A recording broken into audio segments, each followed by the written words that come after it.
Hello दोस्तों, आप सभी का स्वागत है हमारे YouTube चैनल पर। और आज हम लोग चर्चा करेंगे आकाश गंगा के बारे में। पिछली कक्षा में हमने पढ़ा था तारों के बारे में, और उसमें हमने देखा था कि एक तारे की उत्पत्ति कैसे होती है और एक तारा समाप्त कैसे हो जाता है। और ये हमने चर्चा की थी कि जो भी चीज़ मतलब जन्म लेता है उसकी मृत्यु निश्चित है। तारा भी जन्म लिया है, तारे की मृत्यु भी निश्चित है। तो हमने देखा था कि कुछ विरल गैसें होती हैं, जब वो पास आ जाती हैं तो निहारिका और नेबुला का रूप ले लेती हैं। और वो निहारिका और नेबुला में जब संलयन प्रक्रिया के द्वारा दहन स्टार्ट हो जाता है, तो जब दहन स्टार्ट हो जाता है तो वो तारा बन जाता है। और तारा में जब तक ऊर्जा होती है तब तक वो हम सभी को ऊष्मा प्रकाश देता रहता है। लेकिन जब तारे की ऊर्जा क्षीण हो जाती है, जब ऊर्जा उसके अंदर हाइड्रोजन का हीलियम में बदलना बंद हो जाता है, तो क्या होता है कि तारा का जो है मृत्यु हो जाता है। वो तारा लाल दानों में परिवर्तित होता है, लाल दानव श्वेत वामन में बदलता है, श्वेत वामन काला वामन में बदल जाता है। इसके बाद तारे का जीवन काल नष्ट हो जाता है। लेकिन सभी तारों के साथ ऐसा नहीं होता है। कुछ तारे जो बड़े होते हैं, बड़े कितने बड़े, ऐसे तारे जो चंद्रशेखर सीमा से ज़्यादा बड़े आकार के होते हैं, मतलब सूर्य के द्रव्यमान से 1.44 गुना ज़्यादा होते हैं, तो वो तारे जो है श्वेत वामन और काला वामन बन करके नष्ट नहीं होते हैं, बल्कि वो लाल दानव के बाद तब वो बनते हैं अभिनव तारा या सुपरनोवा। और सुपरनोवा बनने के बाद वो भड़क उठते हैं तो न्यूट्रॉन तारा बनता है। फिर इसके बाद पल्सर बनता है, फिर पेसर बनता है, और वो न्यूट्रॉन तारा ब्लैक होल में परिवर्तित हो जाता है। ब्लैक होल आपका जो है वो आकाशगंगा के केंद्रीय भाग बल्ज में जाकर के वहाँ पर रहता है, वहाँ पर नष्ट होता है, मतलब वहाँ पर इकट्ठा रहता है। जो आकाशगंगा का केंद्रीय भाग बल्ज होता है वहाँ ब्लैक होल पाए जाते हैं। तो ये रहा तारों का जीवन चक्र, मतलब तारों का जीवन काल।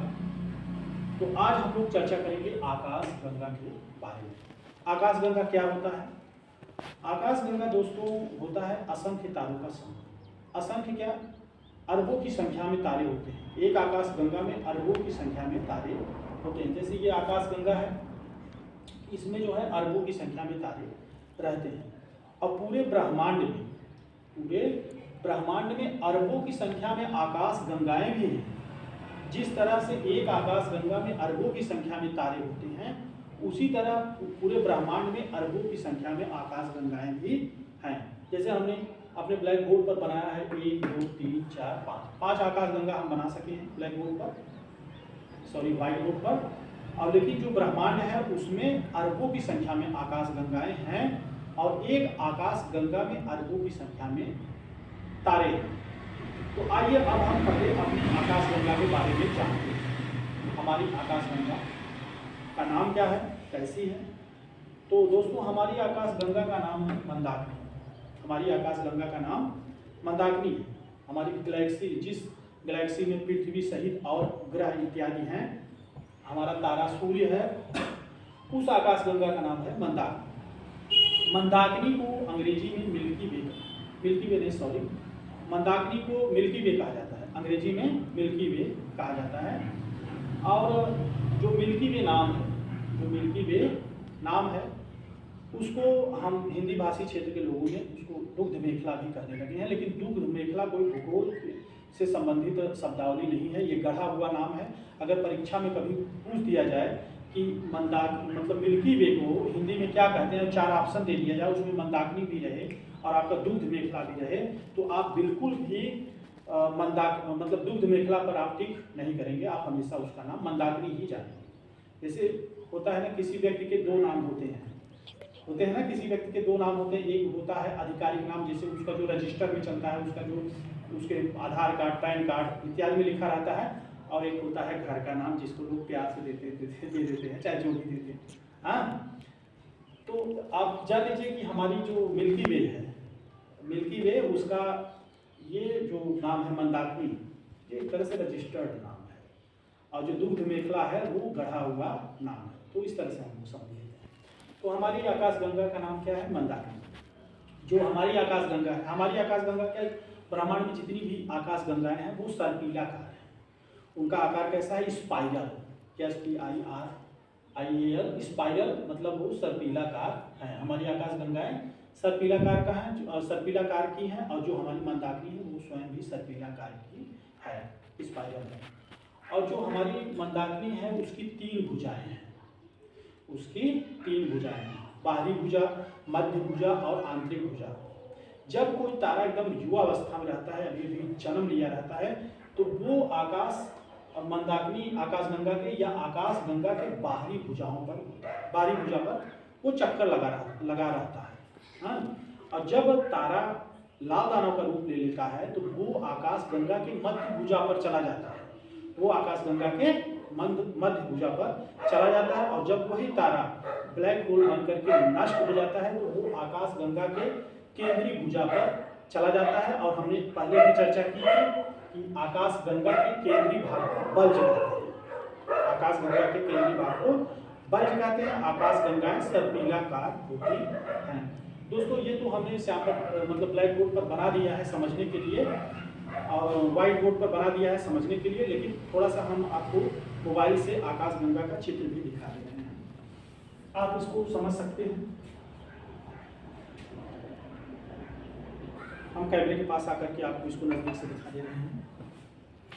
ये है आकाशगंगा, लाइट ऑन करो, लाइट ऑन करिए।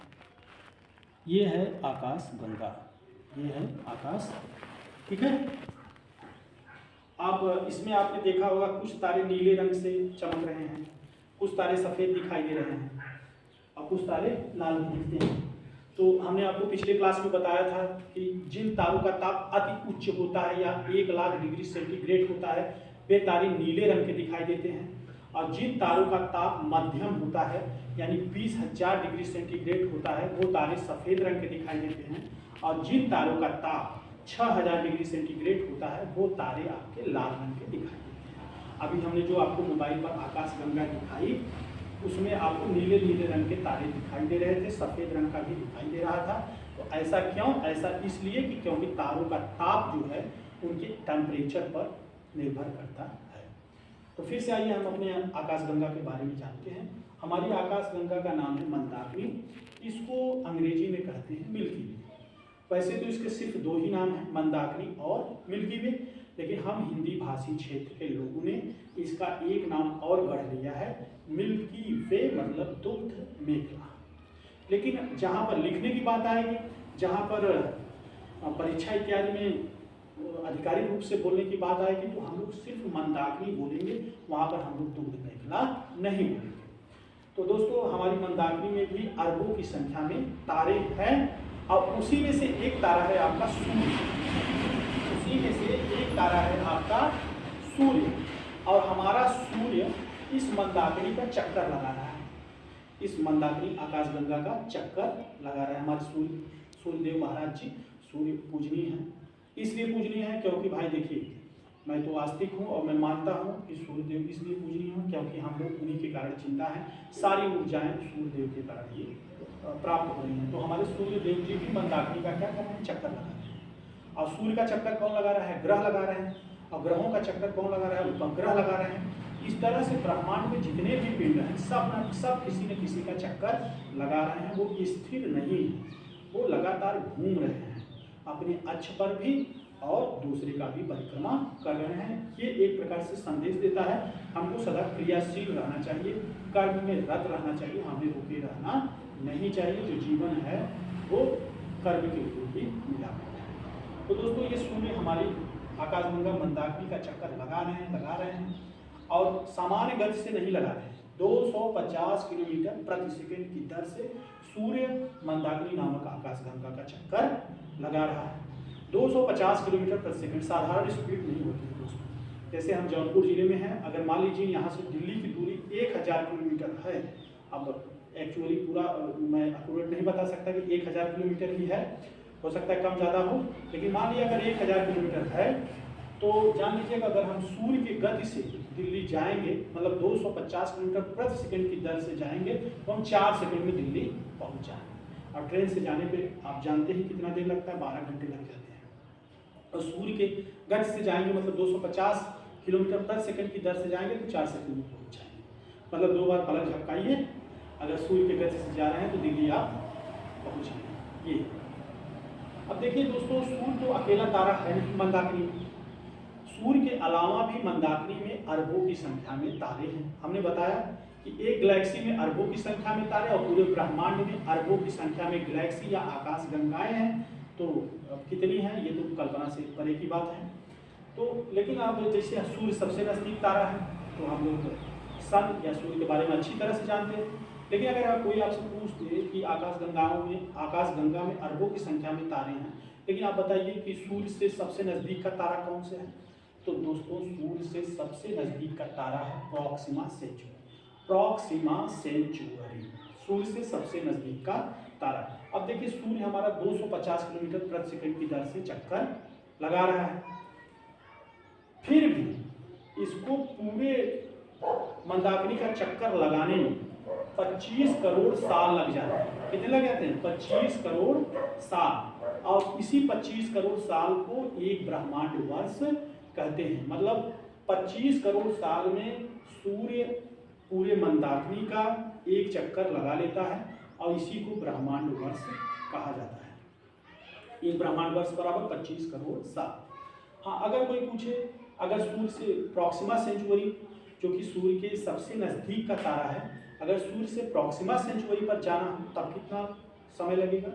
तो अगर हमको सूर्य से प्रॉक्सिमा सेंचुरी जाना है और वो भी हम सूर्य की चाल से चलें 250 किलोमीटर प्रति सेकेंड की चाल से चलें तो भी हमको सूर्य से प्रॉक्सिमा सेंचुरी जाने में कम से कम 4 साल लग जाएंगे। कितने लग जाएंगे? 4 साल। और सॉरी, वो सूर्य के गति से नहीं, अगर हम प्रकाश की गति से जाएंगे, मतलब प्रकाश की गति होती है 3 लाख किलोमीटर प्रति सेकंड। अगर हम प्रकाश की गति से सूर्य के सबसे नज़दीकी तारा प्रॉक्सिमा सेंचुरी पर जाना चाहेंगे तो हमको लग जाएंगे 4 साल। कितने लग जाएंगे? 4 साल। प्रकाश की गति होती है 3 लाख किलोमीटर प्रति सेकंड। अगर इतनी स्पीड से हम सूर्य से प्रॉक्सिमा सेंचुरी पर जाएं तो 4 साल लग जाएंगे। और देखिए ये 4 साल कम नहीं है, बहुत ज़्यादा है। चलिए ये तो एक बात हुई। अगर लेकिन सोचिए जैसे आपका हमारी आकाशगंगा है मंदाकिनी और इसका चक्कर लगा रहा है सूर्य, और सूर्य के पास 8 ग्रह हैं। तो देखिए हो सकता है किसी मंदाकिनी में ऐसा भी कोई सूर्य हो, जैसे सूर्य का एक ग्रह पृथ्वी पर जीवन संभव है। तो अभी तो जो वैज्ञानिक हैं जो अंतरिक्ष अनुसंधान कार्य कर रहे हैं तो उनकी पहुंच बहुत ज़्यादा मंगल तक या अपने ग्रहों के आसपास तक ही है। अब इतनी ज़्यादा पहुंच है नहीं कि प्रॉक्सिमा सेंचुरी के बारे में एकदम सटीक जानकारी ले सकें, या इस मंदाकिनी में जो और आपके तारे हैं उसके बारे में कोई सटीक जानकारी ले सकें। ऐसा संभव है कि जिस तरह से हम लोग सूर्य का एक ग्रह हैं और पृथ्वी पर रह रहे हैं और जीवन संभव है, हो सकता है मंदाकिनी में ही कहीं न कहीं और भी किसी जगह जीवन संभव हो जहाँ तक मानव की अभी पहुँच नहीं बन पाई है। अगर ना मंदाकिनी में सही तो हम करें अरबों की संख्या में आकाशगंगाएं हैं, हो सकता है कहीं न कहीं किसी न किसी आकाशगंगा में जीवन संभव हो। और जैसा कि आप लोग फिल्मों में देखे हैं तो उसको क्या दिखाते हैं कि उड़न तस्तरी के लोग आते हैं, दूसरे ग्रह के लोग या दूसरे आकाशगंगाओं के लोग या अपनी ही आकाशगंगा के किसी अन्य सूर्य के लोग। तो ये कल्पनाएं हैं, लेकिन इन कल्पनाओं में वास्तविकता भी हो सकती है, इनकार नहीं किया जा सकता, क्योंकि जो बात हमारी बुद्धि से परे है उसके बारे में हम पूरी तरह से इनकार नहीं कर सकते। तो ठीक है, हमारा ये सूर्य और सूर्य लगा रहा है किसका चक्कर? मंदाकिनी का चक्कर लगा रहा है। और मंदाकिनी का चक्कर लगाने में सूर्य को कितने साल लग जाते हैं? 25 करोड़ साल। किस गति से लगा रहा है? 250 किलोमीटर प्रति सेकंड की गति से लगा रहा है। इसी 25 करोड़ साल को जब सूर्य मंदाकिनी का पूरा एक चक्कर लगा लेता है जिसको ब्रह्मांड वर्ष कहते हैं, मतलब एक ब्रह्मांड वर्ष बराबर आपका हो गया 25 करोड़ साल। अगर हम सूर्य से सबसे नज़दीकी तारा प्रॉक्सिमा सेंचुरी पर जाना चाहें और वो भी प्रकाश की गति से जाना चाहें तो भी हमको कम से कम लगेगा कितना? 4 साल। अब प्रकाश की गति होगी 3 लाख किलोमीटर प्रति सेकेंड। लेकिन अब अच्छा सोचिए, जैसे ये हमारी आकाशगंगा हुई मंदाकिनी, जिस तरह से सूर्य के पास सबसे नज़दीकी तारा प्रॉक्सिमा सेंचुरी है, अगर कोई पूछ दे कि मंदाकिनी के सबसे नज़दीक कौन सी आकाशगंगा है? तो है आपकी देवयानी। कौन सी आकाशगंगा? देवयानी, देवरानी नहीं, देवयानी। और अगर हमको मंदाकिनी से देवयानी जाना हो तब कितना समय लगेगा? अगर हम मंदाकिनी से देवयानी जाना चाहते हैं और हम जो है प्रकाश की चाल से ही चलते हैं, मतलब 3 लाख किलोमीटर प्रति सेकंड की चाल से चलते हैं, तो भी हमको मंदाकिनी से देवयानी जाने में 20 लाख साल लग जाएंगे। साधारण बात नहीं, 20 लाख साल, ये कल्पना से परे है और अभी तक तो जाना संभव नहीं है। आदमी कई करोड़ साल अगर आदमी की पीढ़ियाँ रही और इसी तरह से विज्ञान की बहुत अच्छी खोजें हुई तो होगा, लेकिन ये सब बातें कल्पना में ही हैं।